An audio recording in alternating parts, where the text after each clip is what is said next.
What's up, everybody?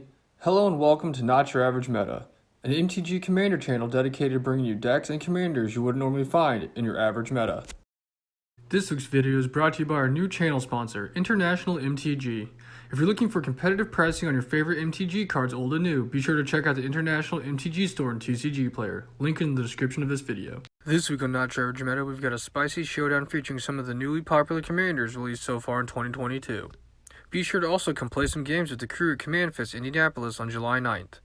Anybody who plays at a table with one of us will receive an exclusive pin only available at Commandfest, so be sure to not miss out. First up this week, we have Gavin back playing his new favorite commander, the Beamtown Bullies. This deck looks to use his commander to put goated creatures into play under his opponent's control that will ultimately hurt them more than help them. Next, we have Ryan playing his mono green commander, Kodama of the West Tree. This deck looks to cast creatures with +1/+1 counters in order to trigger his commander's ability so he can ramp out even bigger creatures. Then we have Justin playing his newly modified mill deck being led by Captain Nagathrod. This deck looks to mill his opponent's libraries in order to use his commander's ability to steal all their best creatures and artifacts out of their graveyards. Finally, we have Fallgirl playing his latest EDH creation being led by the Planeswalker Elminster. This Azorius deck looks to use his commander's ability to discount his big spells through scrying while also trying to amass an army of fairy dragons at the same time. Now that we're fighters, let's step into the Thunderdome and see which deck will come out on top. Turn 1, Fog draws and plays an untapped Sea of Clouds. Gavin draws and plays a Carplusian Forest, paying 1 life to tap it for a red mana in order to cast Faithless Looting. He then draws 2 cards and discards 2 cards. Ryan draws and then plays a Forest before paying 1 to cast an Endless One where X is equal to 1. Justin draws return and plays a Seat of the Synod before passing. Fog draws return and plays an Island before also passing. Gavin draws return and plays a Forest. He then pays 1 green to cast a Deathrite Shaman. Ryan draws and plays a Rogue's Passage return. He then goes to combat swinging his Endless One at Fog for 1 damage. Justin draws return and plays a Vault of Whispers before paying 2 for a Phyrexian Revoker targeting Gavin's commander. Fog draws and plays a Hallowed Fountain for turn. Gavin draws and plays a Badlands for turn before paying 2 to cast a Mesmeric Orb. Ryan untaps return, mills a card into his graveyard, and draws return. Ryan then goes to combat and swings his Endless One at Fog to deal another 1 damage to him. He then plays a Force return before tapping 3 to cast a Scroot Swarm. On his instep, Fog pays 1 to cast Swords to Plowshares, exiling Ryan's Scroot Swarm. Justin untaps return, forgets to mill his cards, and draws return.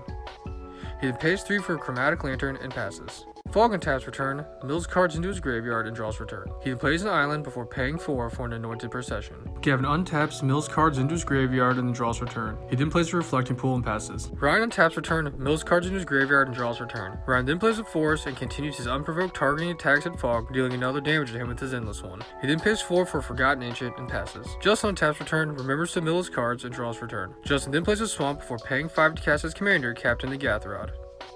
He then goes to combat swinging his Revoker Gavin for 2 damage.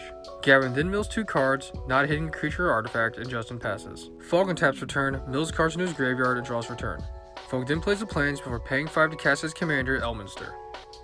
He then upticks Elminster to draw a card and scry 2 cards to the bottom of his library before passing. On his instep, Gavin pays to exile a creature from Ryan's graveyard in order to gain 2 life. Gavin untaps return, mills cards into his graveyard, and draws return. Gavin then pays 2 for a Talisman of Impulse, which puts another counter on Ryan's creature. Ryan untaps return, mills cards into his graveyard, and draws return. Ryan then pays 2 to cast a Scavenging Ooze, putting a counter on his creature. He then pays to cast Hydra's Growth, putting another counter on his creature, and attaches the Hydra's Growth to his Forgotten Ancient. Before his combat step, Gavin casts Berserk, targeting Justin's Revoker. Ryan then goes to combat, swinging his Ancient and Justin for 7 damage. At the end of his turn, Justin's Revoker dies, freeing Gavin's commander to live his best life. Justin untaps return, mills cards into his graveyard, and draws return. Justin then plays an Island as his land for turn, and casts Curtain's Call to destroy Ryan's Forgotten Ancient and Scavenging Ooze. He then pays 3 to cast an Aboleth Spawn and goes to combat. Justin then swings his commander at Ryan, who takes a 3 commander damage and then mills 3 cards. Ryan then hits a Yorvo, which then comes into play under Justin's control on his instep. Fog untaps return, mills cards in his graveyard, and draws return. Fog then plays another Plains and uptakes Elminster to draw a card and scratch 2 cards at the bottom of his library. This then makes his next instant sorcery spell cost 2 less to cast, so he taps out to cast Martial Coup where X is equal to 6. Gavin then responds by using a Shaman to exile another creature and gain 2 more life. The rest of the board then gets wiped and Fog creates 12 soldier tokens before passing. Gavin untaps return, mills cards into his graveyard, and draws return. Gavin then pays 1 for a Soul Ring before tapping out to cast his commander, the Beamtown Bullies. He then goes to combat and swings his commander Ryan for 4 commander damage. Ryan untaps return to mills cards in his graveyard and draws return. Ryan then plays a tapped Oran Reef the Vastwood before paying 2 for Rampant Growth, and then paying another 3 for Cultivate. He then goes to find all of his lands and passes. Justin untaps return to mills cards into his graveyard and draws return. Justin then plays a Rogue's Passage before paying 4 for a Nautiloid Hint-Eyed Tentacle ship. Before his attack step, Gavin uses his commander to put in a Bold War Heavyweights into play under Justin's control. Each player then searches their library for a creature card and puts it into play. Fogg puts to play a Spark Double as a copy of Elminster, Gavin puts to play a Runescarred Demon and goes to search his library for a card, and Ryan puts to play an Avenger of Zendikar, creating himself 8 plant tokens. Justin goes to combat and hits Fogg for 8 damage, and at the end of his turn, the Heavyweights gets exiled. Fogg untaps return to mills cards in his graveyard and draws return. Fogg then plays another island and upticks 1 Elminster to draw a card and scry 2 cards, leaving both of them on top of his library. He then downticks his other Elminster to exile the top card of his library, which has him creating 16 Fairy Dragon tokens. Fogg then goes to combat swinging 4 soldiers at each opponent. Ryan and Gavin both block 1 soldier, and then everybody takes their damage. Fogg then casts Beacon of Tomorrows, which is discounted by 4, taking an extra turn. He then shuffles the beacon into his library and starts his extra turn. Fogg untaps return to mills cards in his graveyard and draws return. Fogg then plays his Zephyrian Void, which has him scrying 1 card, keeping on top of his library. He then uptakes 1 Elminster to draw a card and scry 2, putting them both on the bottom of his library. Fogg then goes to combat swinging all his tokens evenly at each of his opponents. Ryan and Gavin both block a creature, and then everybody takes their appropriate damage. Fogg then casts Karn's Temporal Sundering, which costs 6 less to cast, to take another extra turn and bounce Gavin's orb back to his hand. Fogg then untaps and draws return. Fogg then plays a Forge of Heroes before paying 4 to cast a Clever Impersonator as a copy of his Spark Double and a copy of Elminster.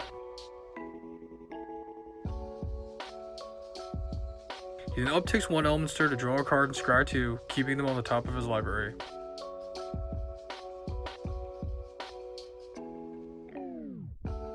Fogg then upticks another Elminster to draw a card and scry 2 more cards, putting both of them on the bottom of his library. He then pays to cast a Storm Herd, which costs 12 less to cast, to create 54 Pegasus, but his plan then gets ruined by Justin, countering it with a counterspell. Fogg then casts Second Sight to look at the top 5 cards of his library and put them back in any order. Fogg then accidentally downtakes the wrong Elminster to exile the top card of his library, creating 16 more Fairy Dragon tokens.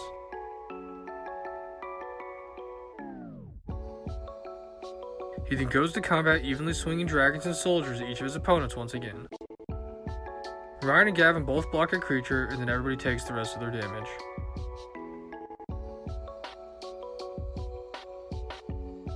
Gavin draws return and then pays 2 to recast his Mesmeric Orb. He then pays 3 to cast a Wheel of Fortune. The sin is each player discarding their hands and drawing 7 new cards. Gavin then plays a Spire Guard for turn and uses it to cast an Ignoble Hierarch. Ryan untaps return, mills cards in his graveyard, and draws return. Ryan then plays a land, which puts a counter on his plant tokens. Ryan then pays 3 to cast some Champion of Lambholt, and then another 3 for a Mana Gorge Hydra, which puts a counter on his champion. Ryan then casts Hunter's Insight, targeting his Avenger of Zendikar, and goes to combat swinging his Avenger and plant tokens at Fogg. Fogg can't block and he takes the 13 damage while Ryan draws 5 cards. Justin untaps return, mills cards in his graveyard, and draws return. Justin then plays an untapped Sunken Hollow before paying 3 to cast a new Zelix Sanity Flayer, another 2 for Wharf Infiltrator, and then an additional 3 for Psychic Corrosion. Fogg untaps return, mills 26 cards in his graveyard, which creates Justin 3 zombie tokens, and draws return. Fogg then plays the plains and heads to combat. In response to combat, Gavin uses his commander to put an Ebenblade Reaper into play under his control. Fogg then swings 23 Fairy Dragons at Gavin to take him out of the game, while he sends the Even Bladed Reaper at Justin, cutting his own life total in half, and 8 additional Fairy Dragons at Ryan. Gavin then takes his damage and scoops up, while Ryan takes his 8 damage and Justin blocks the Reaper.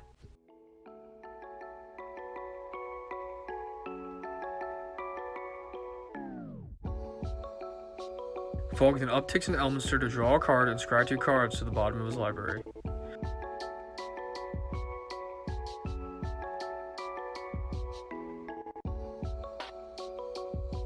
He then upticks another Elminster to draw a card and scry 2 more cards to the bottom of his library.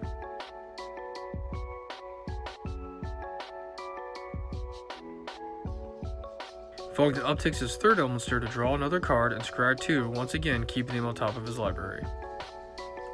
He then pays to cast an extremely discounted Nexus of Fate to take an extra turn. He then shuffles the Nexus back into his library and starts his next turn by untapping and drawing a card. Fogg then skips his main phase and goes straight to combat, swinging out at Ryan and Justin for the win. Alright, so we have Fog Raw with another win. How does it feel to win again? Feels pretty good to pick up another win, you know. Haters are going to say it's fake. But at this point, it's about the same as walking or breathing. It just comes naturally, you know? But we'll see you next time for another great win. Thanks for watching, and don't forget to like, comment, and subscribe so you can see more games and decks you wouldn't normally see in your average meta.